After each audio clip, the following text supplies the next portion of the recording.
அடுத்த முறை சக்கரவள்ளி கிழங்கு வாங்குனீங்கன்னா, கண்டிப்பா இந்த மாதிரி புட்டிங் செஞ்சு சாப்பிட்டு பாருங்க. வாயில வச்சதுமே அவ்ளோ கரைஞ்சு போற அளவுக்கு சூப்பரா இருக்கும். அவ்ளோ சாஃப்ட் அண்ட் டேஸ்டியா இருக்கும். செய்யறதும் பார்த்தீங்கன்னா, ரொம்ப ரொம்ப ஈஸியான ப்ராசஸ் தான். இன்கிரீடியன்ட்ஸும் ரொம்ப ரொம்ப கம்மி. வாங்க எப்படி இந்த புட்டிங் செய்றதுன்னு வீடியோக்குள்ள போய் பார்க்கலாம். வெல்கம் டு சான் சமையல் ரெசிபீஸ். முதல்ல ஒரு சக்கரவள்ளி கிழங்க இந்த மாதிரி கட் பண்ணி குக்கரில் சேர்த்துருக்கேன். இது பார்த்திங்கன்னா ஒரே ஒரு நீட்டாக இருக்கிற சக்கரவள்ளி கிழங்கு. இது மூழ்கிற அளவுக்கு தண்ணி ஊற்றிட்டு ப்ரெஷர் குக்கர் வைக்க போகிறேன். குக்கரில் ஒரு 4 விசில் விட்டு எடுத்திங்கன்னா நல்லா வெந்து வந்துடும். ஒரு ஸ்பூன் இல்லாட்டி கத்தி இது மாதிரி வச்சு அழுத்தி பார்த்திங்கன்னா நல்லா உங்களுக்கு சாஃப்டாக உள்ளே இறங்குச்சுன்னா நல்லா வெந்திருக்கு. இப்போ தோலை நல்லா உரித்து எடுத்துட்டு ஒரு பவுலில் மாற்றி நல்லா மேஷ் பண்ணி எடுத்துக்கிட்டேன். இந்த மாதிரி ஒரு ஸ்பூனில் கலரி பார்த்திங்கன்னா கட்டிகள் இல்லாத மாதிரி இருந்துச்சுன்னா நல்லா மேஷ் ஆகிருக்குன்னு அர்த்தம். அடுத்ததாக மிக்சி ஜாரில் ஒரே ஒரு முட்டை சேர்த்துருக்கேன். அடுத்ததாக வாசனைக்காக ஏலக்காய் ஒன்று சேர்த்துருக்கேன். உங்ககிட்ட வெண்ணிலா எசன்ஸ் இருந்தால் அதையும் சேர்த்துக்கலாம். அடுத்ததாக ஒரு 2 பிரெட் எடுத்திருக்கேன். அந்த 2 பிரெட்டை இந்த மாதிரி நல்லா பிச்சுட்டு அதுக்கப்புறம் அதையும் மிக்சி ஜாரில் சேர்த்துக்கோங்க. ப்ரெட்டும் கண்டிப்பாக சேர்த்திங்கன்னா தான் புட்டிங் உங்களுக்கு நல்லா டெக்ஸ்சராக கிடைக்கும். இல்லாட்டி ரொம்ப உங்களுக்கு பார்த்திங்கன்னா ஒரு மாதிரி சாஃப்ட் ஆகிட்ட மாதிரி இருக்கும். அது டெக்ஸ்சர் கிடைக்காது. அடுத்ததாக சர்க்கரை சேர்க்குறேன். சர்க்கரை ஒரு 4 டேபிள் ஸ்பூன் அளவு சேர்த்துக்கலாம். எல்லாத்தையும் சேர்த்துட்டு மிக்சியில் பல்ஸ் மோடில் அரைச்சி எடுத்துகிட்டு வந்திருக்கேன்.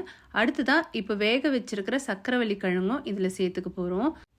கூடவே ஒரு 1/4 கப்லேருந்து 1/2 கப் அளவுக்கு பால், முதல்ல 1/4 கப் அளவுக்கு பால் சேர்த்துக்கலாம்.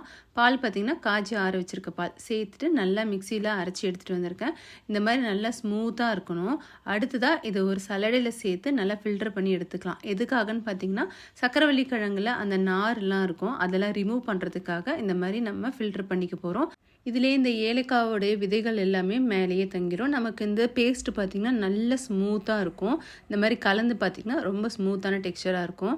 அடுத்ததாக கேரமல் ரெடி பண்ண போகிறோம். இது ஆப்ஷனல் தான், வேணான்றவங்க ஸ்கிப் பண்ணிடலாம்.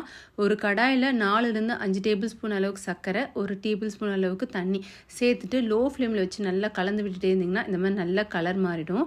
இது ஒரு கிண்ணத்தில் இந்த மாதிரி மாற்றிட்டு ஃபுல்லாக பரப்பி விட்டுக்கலாம். இது ஆப்ஷனல் தான். இது இல்லாமல் நீங்கள் புட்டிங் பண்ணாலும் நல்லாயிருக்கும். இது ஒரு கலருக்காக சேர்க்குறேன். இது மாதிரி சேர்த்திங்கன்னா ஒரே நிமிஷத்தில் நல்லாவே கெட்டியாக அது பிடிச்சிக்கும். இப்போ இந்த ஃபில்டர் பண்ணி எடுத்து வச்சுருக்கிற சக்கரவள்ளி கிழங்கு பேட்டரும் ரெடி ஆகிடுச்சு. எந்த கிண்ணத்தில் நம்ம இந்த கேரமல் சேர்த்தோமோ அந்த கிண்ணத்தில் ஒரு 1/2 கிண்ணம் அளவுக்கு இந்த மாவை சேர்த்துக்கலாம். நான் ஒரு 2 கரண்டியாக 2 கிண்ணத்துலையுமே சேர்த்துருக்கேன். இது எக்ஸ்ட்ராவாகவே இருக்குது இந்த மாவு. அதனால் இந்த மாதிரி நல்லா அகலமான ஒரு கிண்ணத்துலேயும் கேரமல் சேர்த்துட்டு அதுலேயும் ஒரு பாதி கிண்ணம் போல் அந்த மாவை சேர்த்துருக்கேன். அடுத்ததாக இட்லி பாத்திரத்தில் தண்ணி சேர்த்துக்க போகிறேன். 2 டம்ளர் அளவுக்கு தண்ணி சேர்த்துட்டு நல்லா கொதிக்கிற ஸ்டேஜில் இதை ஒரு தட்டில் மாற்றி எடுத்து வச்சுருக்கேன். தட்டை உள்ளே வச்சுட்டு மேலேயும் தட்டு போட்டு மூடிக்கணும். அப்போ தான் அந்த தண்ணி இதில் உள்ளே இறங்காமல் இருக்கும். சேர்த்துட்டு இட்லி குண்டான மூடி வச்சுக்கலாம்.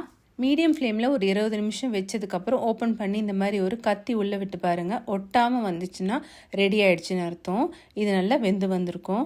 அடுத்ததாக இந்த பெரிய கிண்ணத்துலேயும் ஊற்றணும் ரெடி ஆகிடுச்சு.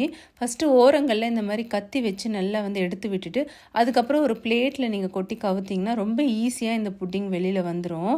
இதை அடுப்பில் ஆஃப் பண்ணி உடனே நீங்கள் பண்ணிங்கன்னா அப்படியே ஒட்டிக்கும். ஆஃப் பண்ணிவிட்டு நல்லா ஒரு 10 நிமிஷம் ஆற விட்டுட்டு அதுக்கப்புறம் பண்ணுங்கள். சூப்பராக வந்துடும். கிண்ணத்தில் ஊற்றணும் சூப்பராக ரெடி ஆகிடுச்சு. அவ்வளோதாங்க, சக்கரவள்ளி கிழங்கு வச்சு சூப்பரான புட்டிங் ரெடி ஆகிடுச்சு. சாப்பிடவுமே டேஸ்ட் அவ்வளோ சூப்பராக இருக்கும். உங்களுக்கு முட்டை வாசனை வரவே வராது.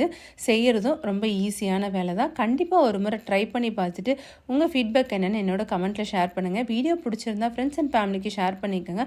மறக்காமல் சேனலை சப்ஸ்கிரைப் பண்ணிக்கோங்க. ஃபேஸ்புக்கில் பார்க்குறவங்க பேஜை ஃபாலோ பண்ணிக்கோங்க.